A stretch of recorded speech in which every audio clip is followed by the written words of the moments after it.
Welcome to the Indie Studio.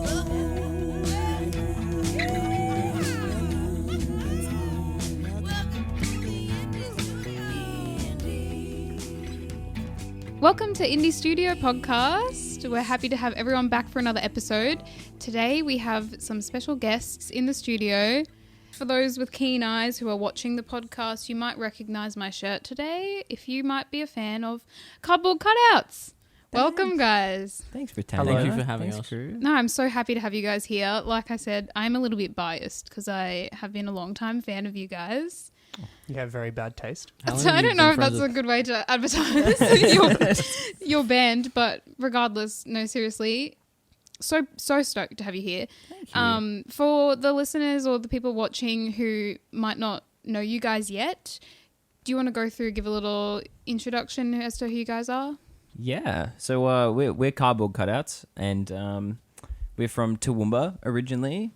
I'm Elliot. I play the guitar and sing.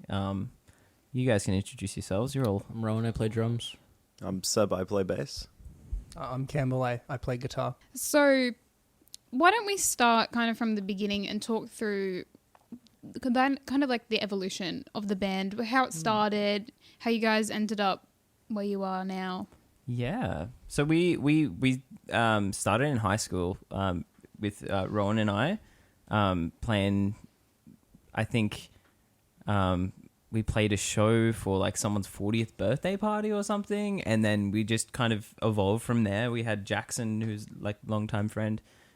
He was playing bass for us for a really long time, and then we recorded a couple of singles at school with our teacher Charmy, and then... Did we? We did, and you What was know recorded at school? So we recorded "Such Is Life." Now that didn't get released, that version. There was a demo, and then we ended up recording our first EP, at a studio in Toowoomba. Is that released? Yeah, that was "Such Is Life," Insane, Unfinished Thoughts. It wasn't released as an EP. It was No, it released wasn't. as two Yeah. separate single Yeah. projects.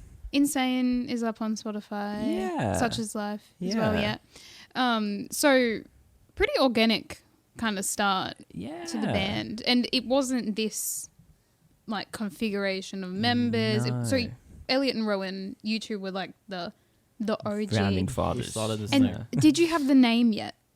No. We started out. I think our first gig was advertised as Elliot, Argus and Friends, and I wasn't about that. 'Cause I was like, yeah. yeah. And we were thinking of a name, and I actually found a list of the original like notes on my phone with like all of the like names that we were thinking of calling the band, and it's really cringy. Come on, give Yeah. us some examples. Oh, they're really bad. Grandma's Curtains.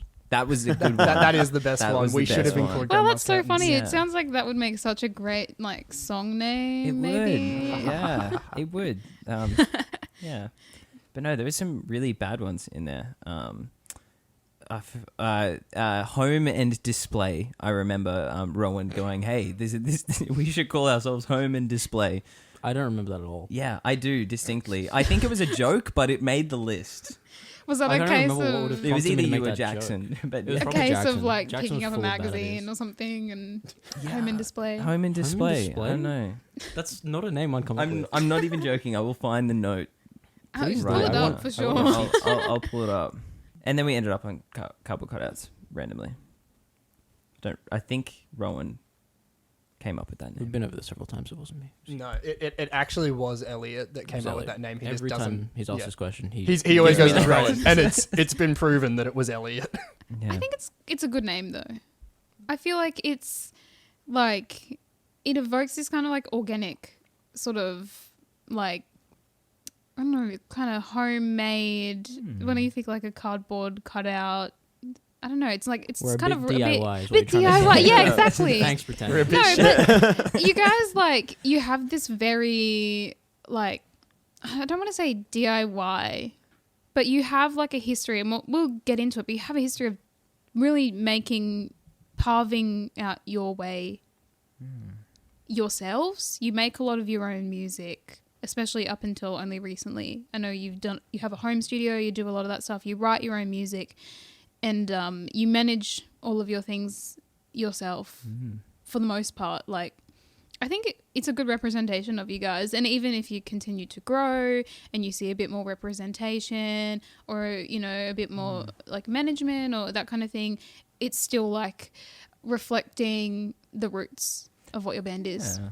I hadn't really thought of it like that, but That's how I view it. Yeah.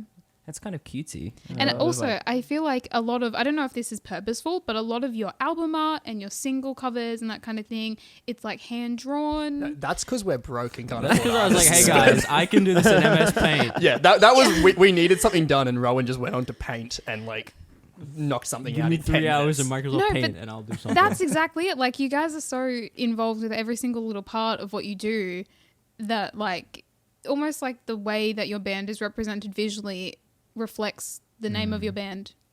It's really cool. Thanks. Thank you. Thanks. Yeah, I mean, you guys were screen printing your own merch way back in the day. Yeah, that's that was also a because long we're bit. broke and couldn't afford Yeah. merch. That was cool we had, merch, like, a production line of at my mum's house, and it would Shout be out Wendy. Thanks, Wendy. And yeah, we would just screen print and screen print and screen print. And I remember the first time that we did it, I think we like sold out of our shirts at like the first gig that we had them at. We played with Crocodilus, who are like I think they're from the Gong or like New South Wales or something. They're a random like indie band that are actually like pretty up there in the scene, and they just happened to play in Toowoomba, and we had shirts, and yeah. We I love sold how them. Rowan just does not What remember venue was any. this at? It was This at was USQ. at a youth festival, the Falling Leaves Festival. We played with Shark Drive, G Strings, and Maisie Was that Islands. the daytime one? No, it was at night. It was in the Clyde Berghofer uni basketball thing. Oh, yeah, I remember that one. And they like it was crazy. It was like the first gig that we went that was like catered. They had like Cracker Jack chicken. The one that Alex Riley was at. Yeah. Yeah, They had yeah. like Cracker Jack, and they had absolutely everything. It was very cool. Wow. Yeah, That's a pivotal it was a pivotal moment. Yeah, Yeah. And you guys, did you find you were selling merch to people who didn't know you? Yeah, I think so. I think a part of that as well was like, because it was a youth festival, it was like, oh, you know, kids have like, you know, $30, and we were the only band that had merch, and people were like, oh, they're kind of cool, and they're like just spending their parents' money. So, you know, thanks parents. I think that's parents. like, it's got to be a huge motivation boost when you're kind of at that point though, as a band where you're only really starting out and getting gigs and still finding your feet. You've decided to do merch for the first time and you've sold through it. Yeah, it was very good. It was scary, but you know. Was that kind of a contributing factor towards spurring you guys on towards doing your first EP and making that like a physical product? I think so. I just think it's kind of cool to have like your CD or like your music Like as physical, physical form. things, Yeah. physical forms. Well, more and more, when people aren't really owning like a digital purchase, especially now when streaming, it's not so common in music, but with like television or movie streaming, when a site suddenly decides, oh, we're not going to renew a license, you might don't have bought have that film, but now you can't access it anymore. yeah. When it comes to any kind of digital media, I guess there's security in knowing that what you've bought, It's you yours. own. There was a little part of that when we decided to do CDs for weekends, but I think the other thing was just we just wanted to have something small that we could sell. So if someone was like, I want to support you guys, but I don't have $30 for a shirt, it's like, right, $10 CD. for CD, Like, no sticker. yeah. And my grandparents really wanted one. They're good mementos. They're good. We've got We've my got good heaps. We friends- haven't sold them. there is like 50 of them sitting in my house Was right there now. like a minimum quantity you had to order? I think it was like 50. No, it was 100, and we got a little bit Excited. overconfident. Yeah. I still reckon you can sell through them. Keep taking them Yeah. out. To I your don't gigs. think we've got that many left. I don't know if I own a copy. Sign them. Yeah. Sell signed ones. We do have a mate, Geordie, who he's got one CD in his car, and it's Weekends, and he will just like, it's either he has his Bluetooth speaker in the back or he's listening to Weekends, and it's very cool. Like getting into his car and it's like, oh, Thanks, Geordie. Like, people are actually listening to this. Well, I guess on the topic of back in like the kind of earlier days of the band, you guys really got your start in Toowoomba. Do you think that there was a benefit in being in a smaller city with a kind of closer knit community in terms of building a fairly dedicated and organic fan base, even if it was small? I think that in terms of being able to build a pretty solid fan base, it was good. But I think it also a little bit kind of shot us in the foot. Kind of trying to branch out into Brisbane was a lot harder because we'd play shows in Toowoomba where we'd have people there that knew our stuff. And we'd play a show in Brisbane to 5 people. 5 people in Rick's And backyard that on a 5 Sunday. people was just the band who had played before. immediately before us. And so it was kind of a little bit of like, yeah, it benefited us when we were playing Toowoomba shows. They were always good. But then we'd play shows anywhere but Toowoomba and it'd be like, didn't go as good as the Toowoomba show. Yeah. So when you guys started coming up to Brisbane more often and playing gigs here, how did you go about kind of creating that network and those connections with venues and bands in order to be able to kind of branch out this way, since you didn't have much of a existing fan base or connection here to begin with?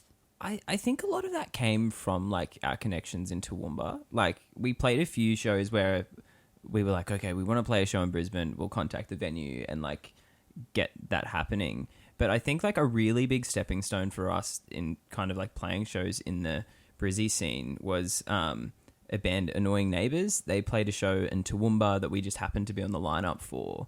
And we ended up, they really liked us and we were hanging out. We played at their EP launch, and then the venue manager there was like, oh, we want you guys back in a couple of weeks. Played with another band that were a lot bigger than what we'd played with before. And that kind of just snowballed from there, because I think that like once you get those first like couple of steps of like playing with other bands that people do know, it kind of, I don't know, in my eyes, legitimizes the band a little bit more. That like we weren't just, oh yeah, this like shitty band from Toowoomba that's trying to get into the scene. It kind of felt as though like people were recognizing us for what we wanted, so like what we were.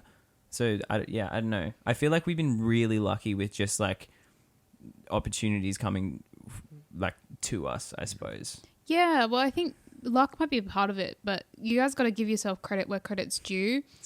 You're very charismatic performers, like all of you guys. When you're on stage, it's a performance. It's not just like 4 dudes up there whacking away at Greg Bass instruments. Like, you're so interactive with each other, you're interactive with the audience, and I think that people see that and they go, well, these guys they're good. They're really good. They're really engaging. Let's have them back. Let's have them come and open for us, because, you know, if a band like you guys is opening for someone, then the crowd is actually going to be nice and warmed up and really into it. Because I noticed I attended your weekend's launch at, what was that, Powerhouse? In Brisbane. Not Brisbane, Toowoomba, not Powerhouse. Brisbane. Yeah. You guys We're not can't, that successful. not quite there yet. Not quite there yet. But, you One know, put it out into the universe. But Toowoomba Powerhouse, and you played like all your own stuff. That was an hour and a half Yeah. set. And it was all original music, There right? was 3 covers. Yeah. It was phenomenal, though. It didn't matter that was a whole new EP of music, that most of which the audience wouldn't have known. I think actually we played more songs on that gig that were either had never been recorded or still have not been recorded than what we actually played, because there was 6 songs on that EP. We played 5 of them. So you guys have like quite an extensive backlog of original stuff. We did. That's just you're working through recording it, or Yeah. It's like, this is an idea we kind of like. Let's not do it. This is an idea we really like. We'll do that one. Yeah. Yeah. so do you kind of take live gigs as an opportunity to trial some stuff in the works We and definitely see did how? back in the day.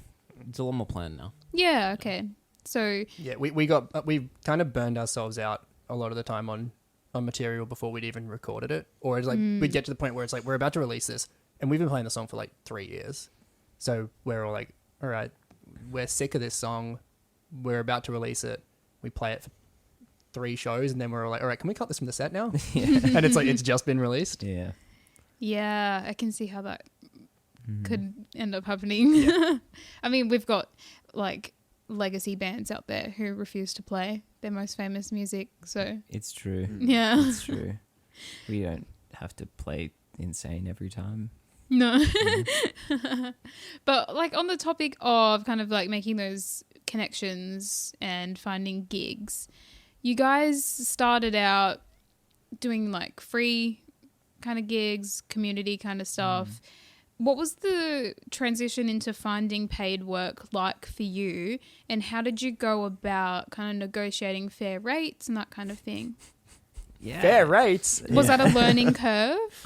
Yeah, I suppose it's still a learning curve for us because I think there's a very big distinction between, you know, a band like us that like we just play originals, we don't go play cover gigs and stuff. And then there's cover bands who like just go out and play like 4-hour cover shows and that's their thing. And I think that it's a very, very different market between your original bands and your cover bands. So we've often discussed like, oh, you know, maybe we should just like get a 4-hour set and play cover shows and get paid like, you know, $1,200 for a night. But instead we'll, you know, just work on our passion and get paid like $100 to play a shitty show that we have fun at. That we spend more in parking and fuel than what we get paid. Yeah. That's often the case. That is pretty much exclusively the case. Yeah, it's really difficult for original bands to, without like something physical that people can hold, like merch. Like merch is where people make money. It's not really ticket sales. Most venues, they've got such a high turnover in how many artists that they can get in that if you say, okay, we want this X amount of money for this show, they'll be like, oh no, that's all good. This is what we're giving you. And if you don't want to take it, we'll get someone else. Right. So it's taking a loss for the sake of being able to play your music and play your show the way you want to. Yeah. Do you think that's a worthwhile trade-off? I think so. Yeah. I mean, yeah.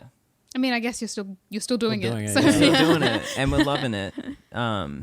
Yeah. Do you And- see much like audience, like returning audience growth when you do a lot of these Yeah, gigs? that's been a really weird one recently. We've had a bunch of people that we don't know who we just keep seeing turn up at gigs, and it always used to be we'd have a really good audience retention from people that we knew.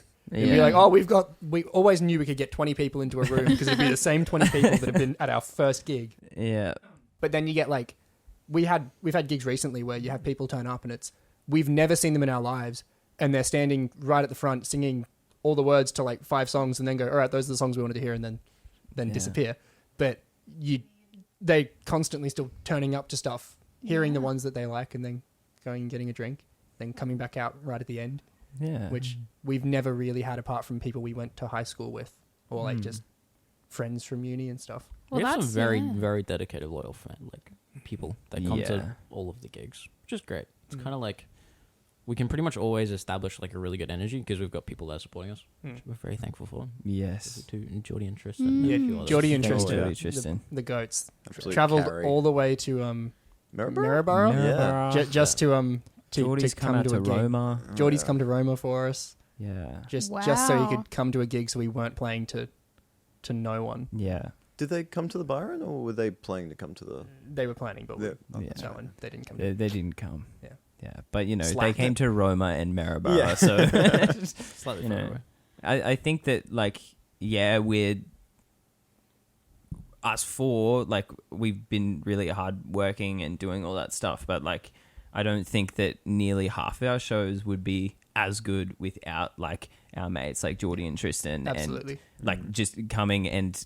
Because it's not really us that set the tone for, like, the audience. Like, yeah, we play, like, a huge part in that. But if you don't have somebody there that's, like, getting into it and dancing and, like, doing all of that sort of stuff, like,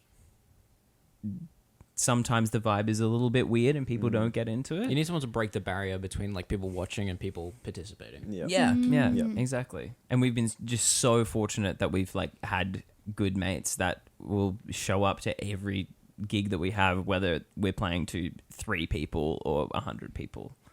I'm kind of interested. So you guys like have done a bit of a local tour as well.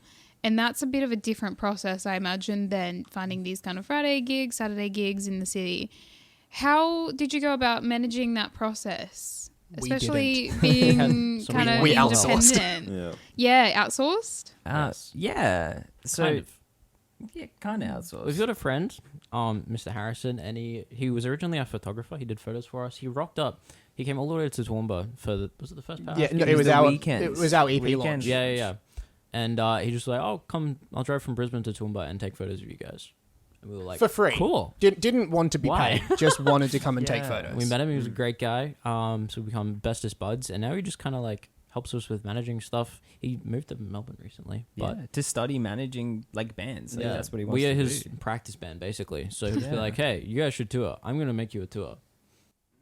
That is pretty much how that tour came about. He wanted experience booking a tour and messages going, "Hey, I'm doing this. Can you make sure that these dates work for you guys?" And they did. So we went, "All right, we're going on tour." So you guys didn't know Harrison prior to the weekend's launch? No. Or? We got a message from him on like Facebook, I think. Yeah, I the think day of or the day before. I think the EP came out like maybe It came out on a came Friday. out on the Friday, and Yeah. we had the show on the Saturday, and he'd heard it and went, "Oh, I want to take photos of these guys," and came down, and like we've just been hanging out with him ever since. He's like, a really, integral part of us navigating the Wow. music scene. Yeah, That's kind of cool that connection kind of just landed in your lap that way. But I guess that kind of lends a little bit to the importance of social media and marketing your band as well. So how have you guys found kind of utilizing social media can be beneficial towards, making those sorts of connections and building up a bit of a fan base and legitimacy around what you're doing? It's definitely, I think, help us like connect with like other artists and like putting forward gigs and stuff.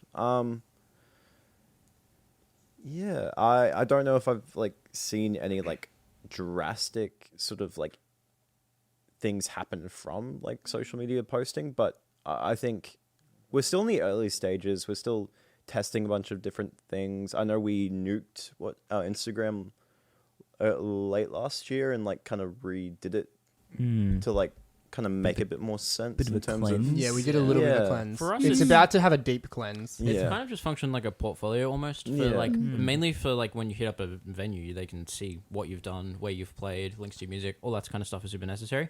I think we haven't really used it as like a total social media tool, and that we haven't like grinded it. We haven't like done like daily posts or anything like that, or like making content really.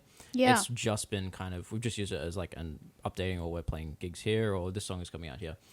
Yeah, so it's something we could look into. Yeah, we're using not normally more. even very good at that. We normally go, "Oh, we're doing a gig tomorrow. We should probably post." Yeah. Or, this EP comes out on Friday and it's Monday. We should probably let Yeah. people know. That was our last EP. We Yeah. announced it like 4 days beforehand. Yeah. Is there anyone, like any one of you, who is particularly like in charge of social media? Elliot. Look, not really, but it's kind of fallen Elliot. into my hands. We should Yeah. probably assign someone who isn't Elliot that. Yeah. Yeah. Would you consider like outsourcing that sort of work? I know you guys like financially. We're broke. Yeah. But If anyone like, wants to manage our socials for free, and we trust you. I do know there are some bands who just rope in a friend who goes to Yeah. all their gigs, takes photos, posts for Hmm. them. I think like the one issue I suppose with outsourcing is that like for the longest time, like for the entirety of our like career, is that like we have been completely and unapologetically cardboard cutouts. And I think outsourcing that, like although, we're not particularly great at social media, I think outsourcing that might lose a little bit of that, Personality. personality. Then again, I'm not sure how much personality the posts have. So Yeah, maybe that's just me being a control freak and I want to hit the post button. Some of your little TikToks, Yeah, they have like quite a bit of personality. Yeah, I do those enjoy the TikToks are fire. TikToks. Yeah, when I have We time should to probably do them. repost them on like Instagram and We stuff. should. My favorite was I wrote a poem for Light Sleeper when Light Sleeper came out, and I don't know if that was a TikTok or an Instagram thing, I but think it was TikTok. yeah. should And we post did an that. ad with Tristan. Oh, the yeah. Google. Yeah. Well, yeah. And that went really well. And what about marketing in other forms? So do you guys reach out to like any of the local radio, or you've come on the podcast with me today, or this kind of thing? Is that something that you guys seek out as well in terms of like just getting your name out there? Definitely when we're doing like a release, we usually like email a bunch of different places and see what the vibes are. We've done a few different radio things in the past. Harrison normally handles that all for us. Yeah. Thanks, Harrison. Thanks, Harrison. So even with him in Melbourne, does he still help you guys manage a lot of this stuff? Yeah, Oh, absolutely. he's super involved. Like, I actually think he's become more involved since he moved Yeah. away. yeah, it's really cool. I think we're really privileged that we can kind of like, he doesn't have to be in Brisbane or Toowoomba. Like, we're all from we don't live in the same town, so like lots of the stuff that we do is online or over Messenger or stuff like that. So I think, yeah, he's just kind of sends a message, we're doing this, or like, what do you guys think about this, what's happening in your world? Right. Like, I guess on that note, because you guys are all, you have lives aside from being in the band, jobs, family things, you're all living in different places and doing different things. How do you manage 4 people and Harrison in a way that you can kind of fit gigs and rehearsals and opportunities into all of your lives and around what's going on outside of the band? it's really hard. Google Calendar. Google Yeah, Calendar. it's mainly like forward planning and like scheduling. That's Yeah. the only way we can. Yeah. Do anything. We used to be horrible with it. Yeah. And then I think it was around the time of the tour. I think Elliot made a Google Calendar for us because we'd get to the point where no one would know what was going on. I'm pretty sure there were some of our tour dates we weren't even really sure what was actually happening. I think lots of that came from Rowan, when Rowan branched out and started doing like working with other musicians and stuff, and kind of went, oh, like everyone else does this and has a Google Calendar, like we should also do that. And I think that's helped a lot. Yeah. Oh yeah. Yeah, and We these now two- know what we're doing most of the time, like kind of at least 2 months in advance. Yeah, which is super necessary because these two work 9 to 5s, but on different schedules. Yeah. So Saturdays is the only day that we collectively as a band always have free, and that's just like as bare minimum like work stuff. So as soon as anyone's got anything extra, it's like weeks before we can actually do anything. Yeah. Seb, Yes. you're the most recent addition to the band. You joined around the Weekends EP, like we mentioned earlier, when Jackson moved away and you swapped over. I'm kind of interested in what the process was for you to come into the band at that time. I think I was thinking about it. It was kind of easy, I reckon. Not the easiest. I've never experienced like playing in a band like that before. But if there was ever a point to jump in, I think after the Weekends EP made it Perfect like timing. Yeah, made it work really well. You know, they released like the catalog of original stuff, and we just had sort of like a clean slate of just learning the songs, playing them, and then just working on a bunch of new stuff straight after. Like I think in it, I was quite lucky in that respect of just kind of jumping in afterwards. So did you guys kind of bring Seb into rehearsals leading up to that Yeah, and kind so of transition from Jackson Basically, to Seb? Jackson sent through a message saying he was moving to Melbourne. He sent it to me about 4 days before he sent it to the group chat. So I kind of just knew about it and was pretty much sworn to secrecy. But during that time, I was just kind of like, shit, we're going to need a bass player. Because we had 4 gigs lined up that Jackson was no longer going to be in the state. Yeah, because he played the Weekends show. Yeah, and then, and then 2 he days left 2 later, days he later. left, Yeah, And we had a few gigs already locked in that we didn't really want to pull out on. So I'd already kind of drafted a message to Seb before anyone even knew that Jackson was leaving.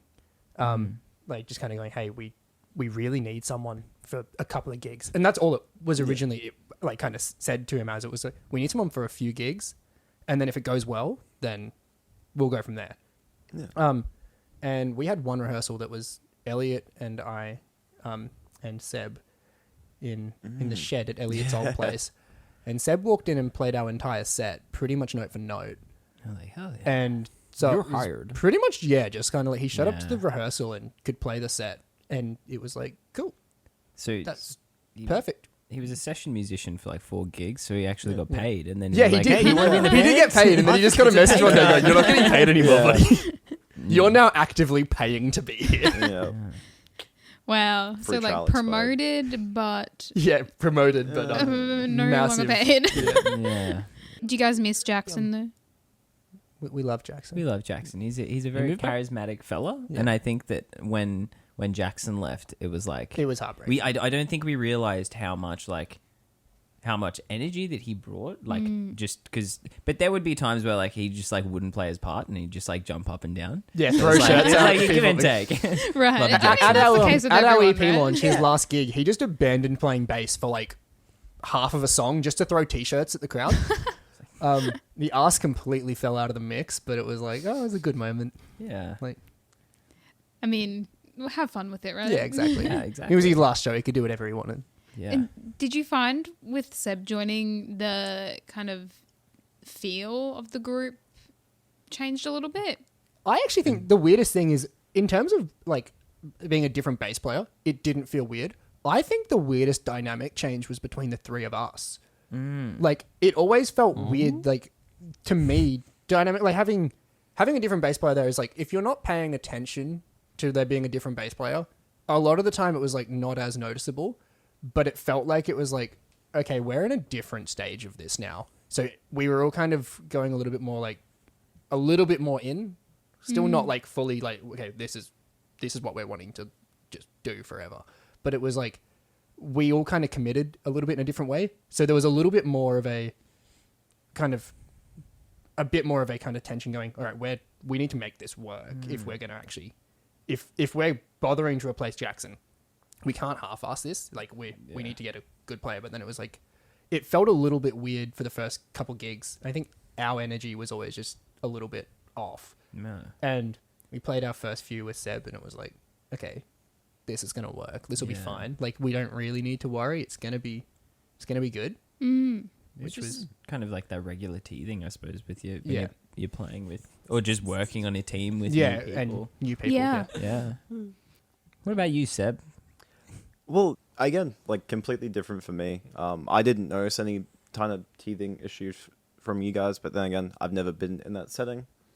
I've never played with you guys properly in that sort of capacity either, so I didn't notice it, but very glad for what it's brought forward. So And you'd never been in a band like this prior to it, right? no sort of like rock or cover band, like obviously stuff in like school for Yeah. music and stuff, and like big bands, but never like a rock. Did you pop band. anticipate like doing this kind of thing? I was hoping for it. It was one of the reasons I was like doing uni to get into this sort of thing. But yeah, no, it's definitely where I wanted to be, so worked out. Good, yeah. And like Rowan, you have kind of started up in another band as well, Correct. which is how you guys learned how to use Google Calendar.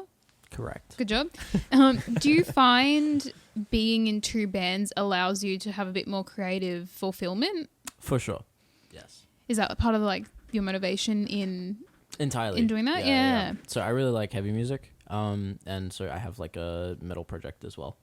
Oh, Which that's is- cool. Yeah. Yeah, nice and fun. And it kind of like lets me scratch some of those itches, especially as like a lot of it was wanting to push forward like my own drumming.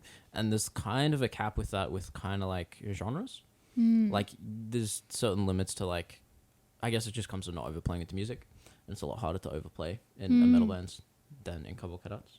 Well, that's good then that you So have that kind of I can fulfillment. just use it to like push myself and throw out crazier ideas. That Yeah. don't necessarily fit this band, and then this band I can be more focused on in a more musical way, I believe. Yeah. And by like scheduling ahead, you're able to balance those responsibilities pretty well. Yeah, I haven't had any clashes or issues yet, but I mean, neither band is gigging super actively. But I think both bands will be wanting to do more kind of planned release shows and tour kind of things. Than just like the grind that we used to do. Like we're kind of over let's play Greaser this weekend next Yeah. week. Grind. Yeah, very much over It's kind of that. old. Yeah. And it's just more fun if you go, oh yeah, we'll play one Brisbane show every 2 months, because you always get a good turnout then, and it's just a more fun show. Yeah. It means a lot more. Yeah, There's a little bit you're more also nerves not like involved. getting to the gig and going, I'm exhausted and I don't want to be here. We were here last week. You're like creating your own supply and demand as well. As Yeah. a business and band, it's like, if we appear in the city once every 2 months, we're going to get way more people than appearing every 2 weeks. Yeah, that makes sense. Yeah. Well, on the topic of your music, you guys released some stuff last year. You had an album come out. You've got some stuff in the works for this year, is it, as well?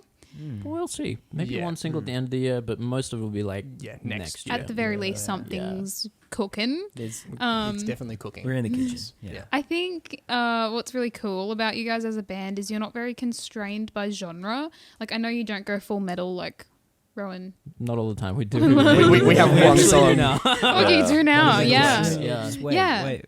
Yeah. So, is there like a reason that you guys prefer to take an approach that's kind of varied like this? We just kind of play what we want. Like, Yeah. Ellie will be like, hey guys, I wrote this reggae song. And we'll be like, Okay. cool. Yeah. I've got this drum part that's kind of rocky. Let's put those together and let's see what we get. Yeah. I feel like this new project is a lot less of that. I feel Yeah. like we've Yeah. actually settled in a lot more Yes. to a genre. Yeah, it's a bit more Yeah. focused. Yeah, it's not as much like, all right, we've got this really like super poppy song, and then this song that's really reggae, and then this song that's like just completely different. It's now this next project is a lot more. In the same vein. Yeah, Yeah. it kind of it feels a lot more like we've kind of matured into kind of figuring out what we actually want Yeah, to it's got play. like an A-side genre and then a B-side genre. Yeah. Yeah. I think that it's you're right. I think that the like new stuff that we're writing, we are a lot more matured with it. And I think that the stuff that we have released in the past, like our last EP really was like from the get-go supposed to be like an experiment really of like what we can do like in terms of like pop world. Like two of the songs on that EP, Light Sleeper and Thinking Too Much, were joke songs. Like they weren't written to be Cardboard Cutout songs, and it just happened that way. And We literally put together Light Sleeper in 15 minutes before Seb's first gig. Yeah. Wow. and then Was it first? No, it might it have been a was couple in weeks. the Yeah, it first was- week of his yeah. gigs. Like so I think although like the album is going to sound a lot different to what we have just released, except for Grandma's Curtains, because it's kind of in the same vein. I think it is a lot more us, like as a band. We kind of started like when we started playing in high school, like the songs that we were playing were like rock songs. We were playing like Foo Fighters. We were playing Kiss. We never played Kiss. That A lot was of a Smith joke. Street Band. A lot of Smith Street Band.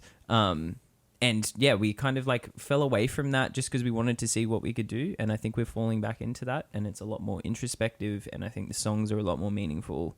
I think lyrically it's our best work. Yeah. Which is great because, I mean, it's still Elliot's work. When you just said our, it's still Elliot's. So Yeah, no, okay, but I mean like, yeah.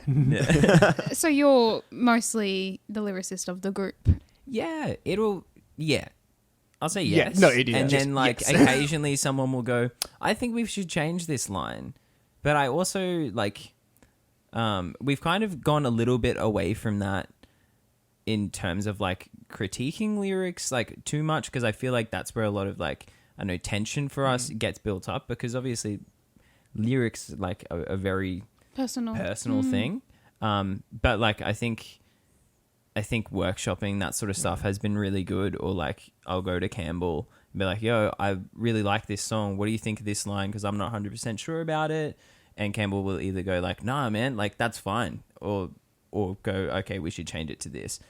Sebastian's also a really, really good lyric writer as well.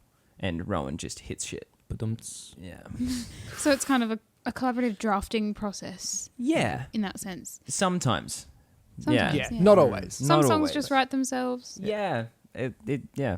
Like Light Sleeper. And then when it comes to arranging, is it like all hands on deck in terms of I feel The like it is instrumentation? now. It is Yeah. now. It never used to be. It was like... It was Elliot would pretty much bring a fully formed song, and then we would flesh it out. Yeah, I feel like I am always insisting on structure changes. I'm big Yeah. on structure changes. Yeah. I like doing that to songs. Yeah. Yeah.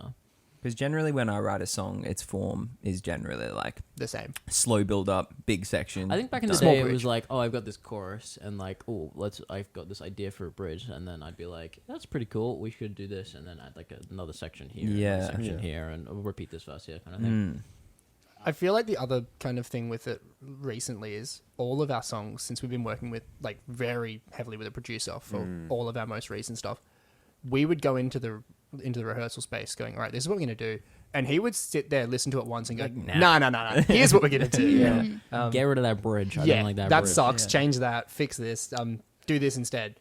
And all of the songs have been way stronger for it because it's kind of forced us a little bit outside of that comfort zone that we've always kind of we've kind of often gone back to the same like musical ideas to Yeah. if we're not really sure what to do here, okay, we'll do this. We'll maybe do a double chorus here and do it. And then working with Harry is just kind of like, nah.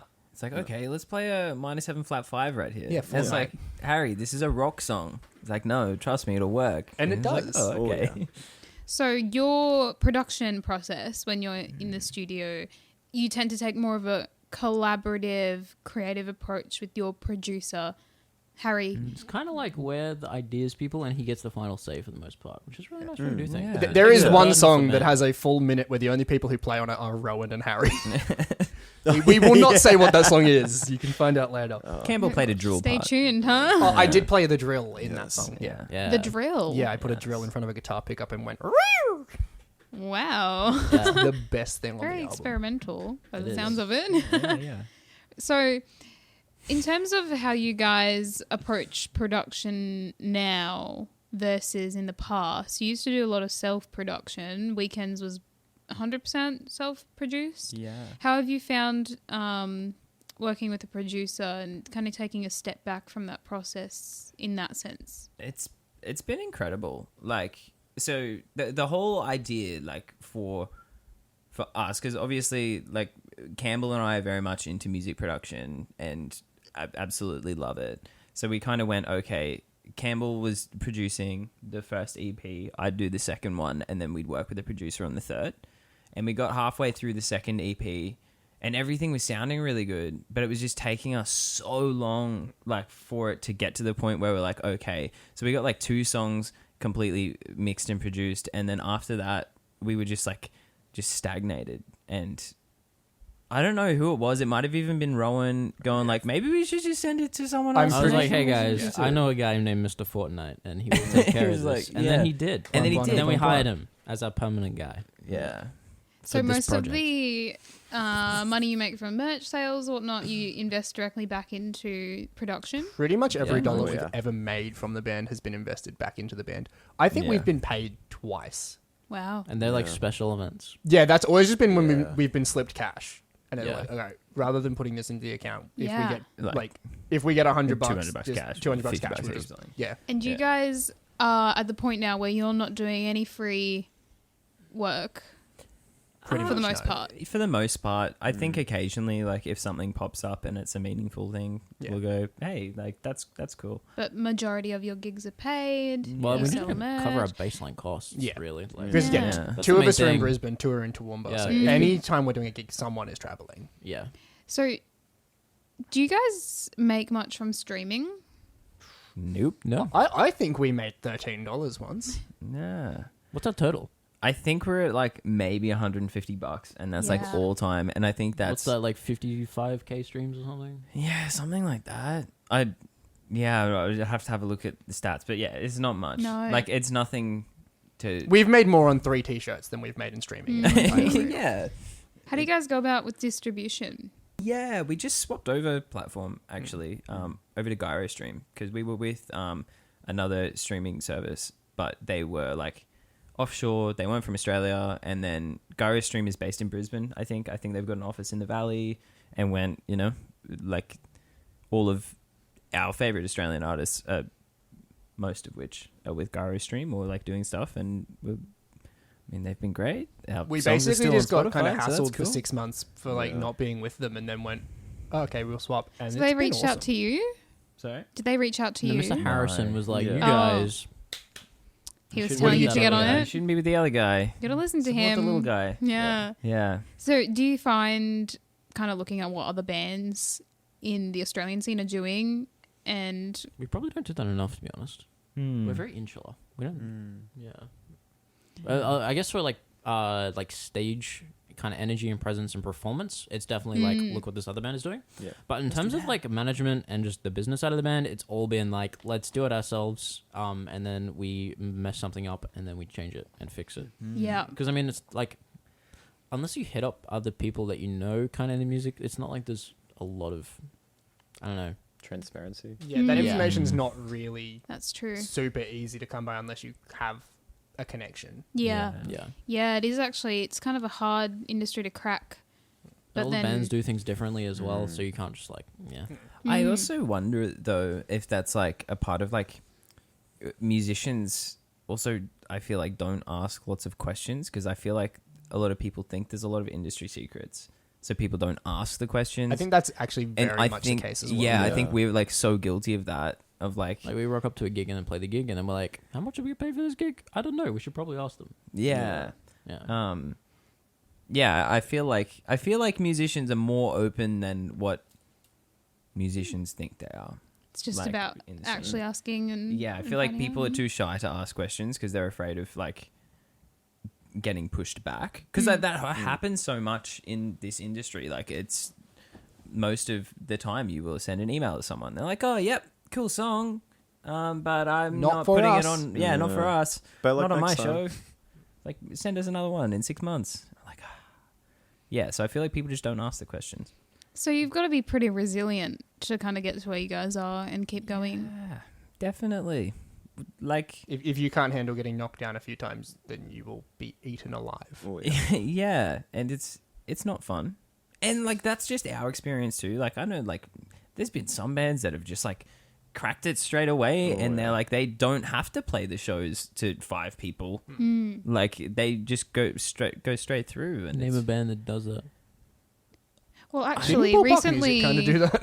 I don't know. have you I don't guys know. heard of Monstera? Yeah, They've kind of popped up out of nowhere, yeah, but in a really good way. yeah. So Maggie, who is now in Monstera, Campbell and Yeah. I played with her Yeah. for a couple of shows. Maggie Elise. Maggie Elise, she's also a very good musician. But yeah, I feel Right. like they've just kind of found their entry into the industry through a lot of those like community initiatives. So like the Cube Effect they're doing, some of the Yeah. Battle of the Bands. Mm. Yeah, is that something you guys have considered or? We did a Battle of the Bands. Yeah. It was on Origin night. Yeah, we went up against the football. It was not it's good. a Wednesday night in the valley. It's like, I don't And- know. Battle of the Bands are kind of odd, and it was like just based on the amount of tickets that people got, and you got Yeah. a ticket each time you bought a drink. So, So basically, it was whoever's drinking the most is going to win. Yeah, I can see how that. And Yeah. the people that won that night were Chamberlain, And they Yeah. deserved it. They They, deserved it. they were Yeah. fantastic. but they were all smashed. yeah, yes, they were. Can't blame them. They're great guys. Yeah. yeah. They are a band that are like absolutely cracking it at the moment. They, Oh, they yeah. absolutely deserved that. Yeah. No, they're They opening were like the the best first band. mystery band soon. Yeah, When is that? or just have, or like in a couple of weeks. They're yeah, going to be? and I think Yeah. that, like, I don't know how long that they'd been going either, but they were like one of those bands was like, oh, who's this Chamberlain band? Played with them, and then they're like Yeah, 6 just months released later, a they're opening single, for the and they're Spheres. like yeah, doing Wow. heaps of stuff. It's really cool. It's an exciting time to be part of the Brisbane music scene. The Brisbane music scene is just like it's phenomenal here. There's people just doing the best things, Yeah. which is part of the reason why we wanted to make this podcast because, like, There's a lot of people doing cool yeah, stuff. there's some really Yeah. great music. You guys are a part of it. So maybe we should talk about what's to come. What should we expect from you guys moving forward? Better music. Yeah. I think. Very different, more produced sound. Yeah. Definitely refined. Probably it's a lot more thoughtful, I think. More purposeful. Yeah. Mm. You guys were talking like about really kind of paring back your gigs to be very purposeful and specific in where you're playing and what you're doing. Are you going to be releasing some singles leading up to the album you're working on now? That's the plan. Yeah. Yeah, we're hoping to do like a couple of single tours and then hopefully an album tour that will be very good. But Yeah. it's kind of hard to plan for that sort of stuff. It's a long way out, yeah. I guess. Yeah, and it's so interesting. Like even just dropping singles. Like we pumped a bunch of money into like one single that like is, I think, our worst performing song. Yeah, it is And the one we Which one was pumped the that? most money That was into, and it is Thinking performed the Too worst. Much with Amy Elise. Yeah. And like it's a really cool song, and like we were like, hell yeah, like we'll post like pump money into Facebook ads and all that sort of stuff. And then we just dropped Grandma's Curtains and we like did 2 posts about it. Yeah, and we- it's we like our put- best song that We we've, spent no like, money on promo performing for song. Grandma's Curtains, and it is just, I think, about a week ago became our biggest song. on Yeah. Spotify. Isn't it So funny it's- how those things happen? It's just It's Spotify hard. algorithm for that. It's like yeah. it got picked up by Spotify algorithm, and now Yeah. we have like a bunch of UK and USA listeners, Wow. specifically for But that it's- one song. Yeah, It's But it so had hard just to that only one that song. song. like it's so like you just don't know what to do because we thought we did all of the right things for like this one single, did nothing, and then we did all of the like the quote unquote wrong things, and like we've like our biggest song. It's also fundamentally just not a single song. Like it's got a really Yeah. slow build up kind of thing. It's like really Yeah, there's relaxed about and chill. There's no 15 like seconds of hard hitting nothing. intro or anything like that. Yeah, we'll Which play it for you usually in a minute. people are like, oh, your singles should be like super a comprehensive short song that's like hard hitting. Yeah. So it makes it really hard to decide like what song are we gonna. Ooh, Oh. The set's falling apart. I was actually like 100% waiting for the dinosaur noise. Oh my god! Shout out Tristan. Shout out to Tristan Hagedorn. That fella, he's got several sets of those bad He's got boys. at 7 of home. the like large dinosaur plushies. Wow. Like, in his bed Yeah. that he sleeps with every A night. true Yeah. dinosaur fan. And he's Yeah. got a dinosaur rug. Yeah, And he exclusively eats the dinosaur shaped chicken nuggets. yeah. He's Okay, Breakfast, but- lunch, and sometimes He's dinner. done Dino it. nuggets are They are much good. better than They're regular good. nuggets. Tempura They're dino good nuggets, nuggets. man. Have you ever had them at the museum? In No, I don't think I've ever been I to the think museum. that's something I want to do now. 100% go to the museum and get dinosaur nuggets. I Oh want no, dino we're doing dogs. after this. Yeah, yeah, We are so off topic. yeah. Cardboard Cutouts album coming soon. Food review Food Yeah. review. also coming soon. Yeah, So- maybe we'll do that. Food, yeah. Do a little chicken nugget blind taste test. Are dinosaur nuggets really better than average Give us chicken 6 nugget months and shaped we'll get it nuggets? done for Yeah, you. Oh, yeah. Yeah. I'll be waiting. While Yeah. we're off topic, I just realized that we've got the same skin condition. That's during this podcast. Skin condition. On our arms. We have the same skin condition. I just noticed that. Seb just realized he had a skin condition. Yeah, what? I love being diagnosed. Yeah. Buddy, you got bumps on your arm. I got bumps in my arm. I do have think bumps. he's You got chicken skin. Chicken skin. Yeah. Chicken skin, chicken nuggets. Yeah. Yep, it's on topic. Yeah. We don't have any songs that have chicken or nuggets in them. Oh, that are there coming you out. go. Yeah. But Challenge there for the is next mustard. album. Oh, mustard. Yeah, there is mustard. There's some mustard in there. There's Vegemite. There's Vegemite. Ooh. We are like pulling out all the stops Yeah. on this All the new album. condiments. Particularly So many Keen's condiments. mustard. So I guess Yeah. you Yeah. could say that this album's going to be well seasoned. It will be well seasoned. It will be. We'll be a sprinkle of this. We'll sprinkle of that. Okay, so where should people go to keep an eye on you guys? Know when you're gigging, know when your music's coming out. Instagram and Facebook, that's what we use. Occasionally you'll get a TikTok, but generally it's just me goofing around in the shed. Yeah. And then Spotify, because Spotify means you can listen to our music and hopefully like it. And Stream then- Grandma's Curtains. And Yeah. share it to people. and share it to Oh, people. Share it on Facebook. So all of the grandparents in your life can go, oh, this is a song. Yeah, that's Yeah, the my thing about about our our curtains missing out about is interested Facebook. in, and then you'll have like a deep and meaningful conversation about your grandparents. that You probably reached out to in like the last few weeks, and you probably should do that. You probably should. That's Reach not out to targeting your anyone, but grandparents. like Jeez. people should do that. People should check in on their grandparents Yeah, because give you them know a call. Like you Shout never know out when Woody it's bring gonna up be a too childhood late. memory. Thanks, Bob and Lynn. That's what the song's about, really. I Thanks, guess. Nanny Not K. really, but that can be your interpretation of it. Quick shout It out is called to our Grandma's moms, Mama Mel, Mama Mel. Kylie, and Mama Wendy. And Kylie. And a Kylie. Yeah, and also Jackson, our old bass player's mum is Kylie. There's also Kylie. There's We so many replaced Kylies, one what the bass hell? player whose mum was Kylie with another one whose So what name. you're saying is Your bass mum jokes are players really have confusing. mothers called Kylie. Yeah. That's true. It's been It's proven true. in this very Whoa. space. It's scientific. I actually think scientific. everyone's mum is actually just Kylie. Secretly. Yeah. It's true. It's true. Yeah, well, on that note, I think we should hear some of your stuff. Oh. Yeah. Everybody wants to have a listen, hear some Cardboard Cutouts, and they can run to Spotify, And add it to stream their home. playlist. Yeah. Stream Cardboard Cutouts, stream Home, stream Grandma's Curtains. Yeah. Stream Thinking Too Much. Yeah, stream thinking too much. No, we no, need the let's- numbers. Let's focus on Grandma's Curtains here, guys. Yeah. We'll really run that one hard. Yeah, what do you guys say? Want to Yeah, play it some sounds good. stuff? Let's play some stuff. Awesome, Perfect. let's do it. Awesome. Thanks, Britannia.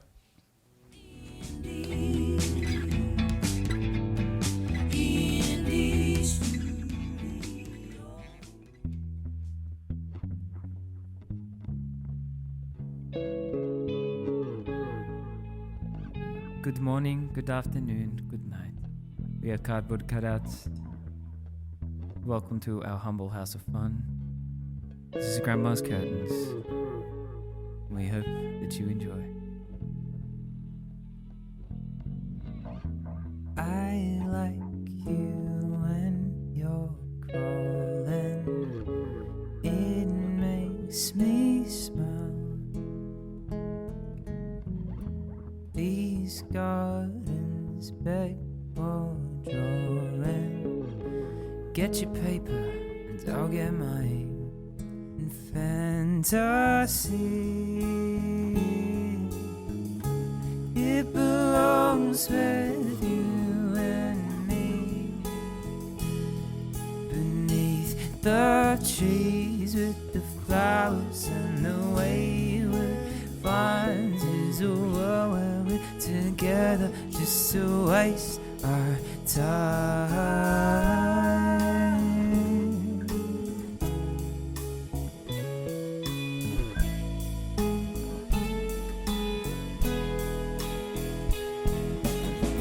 Don't have to wait for this again. Hold my hand, pull yourself against me. Let's go have a race and we'll sweat till we break, and I'll fall for you. Come sit with me by Grandma's curtains. Warm up your drink, let's fill our hearts. We'll drift away where we'll be safe, and we'll long for this forever in fantasy. It belongs with you and me. Beneath the trees with the flowers and the wayward vines is a world where we're together just to waste our fantasy. It belongs with you and me. Beneath the trees with the flowers and the wayward vines is a world where we're together just to waste our time.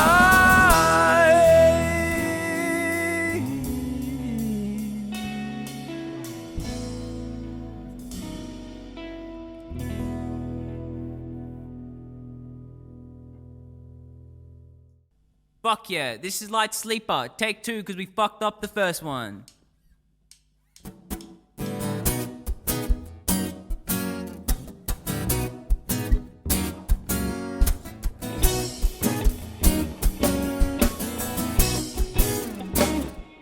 If you wanna stay, you can go to the couch, cause I'm a sleepyhead, don't take it personal, mate.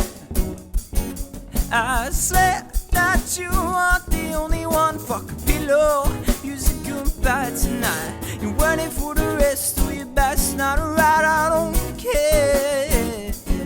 Let's go to bed, cause I'm a light sleeper, I don't keep her. You keep your kid on, but I'm not hanging for the reefer. You can't come around and celebrate. I can go to bed cause we're hanging in my place, yeah.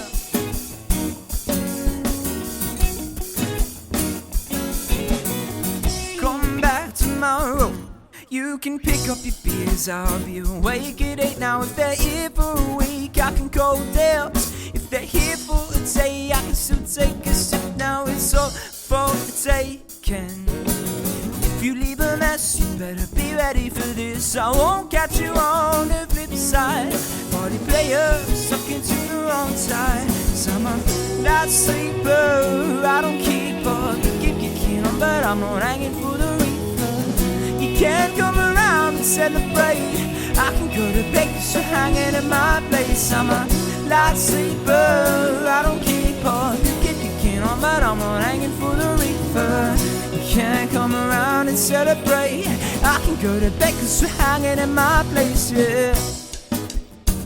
Mr. Campbell Patterson on the guitar over there.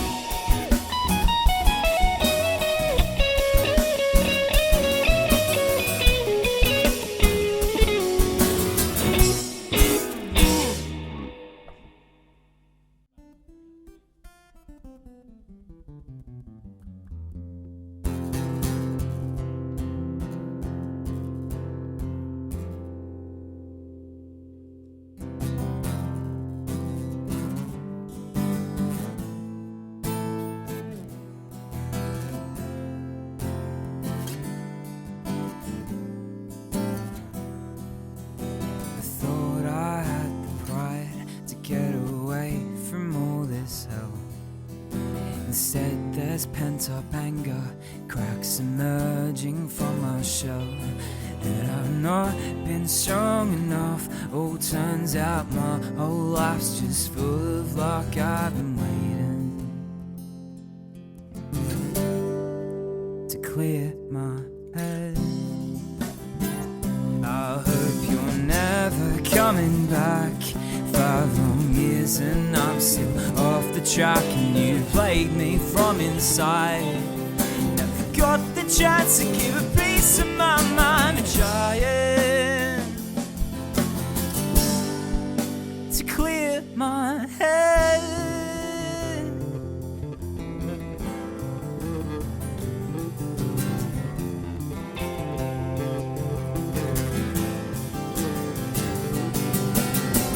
Wasting too much time around this, but my heart's too strong to find it on the tip of my tongue. You waited so long, you stripped me of the pleasure. Only 18, but like I was aging to a washed-up man. You spent up all his eye, trying to find us something, but it never lit the dark. And I suppose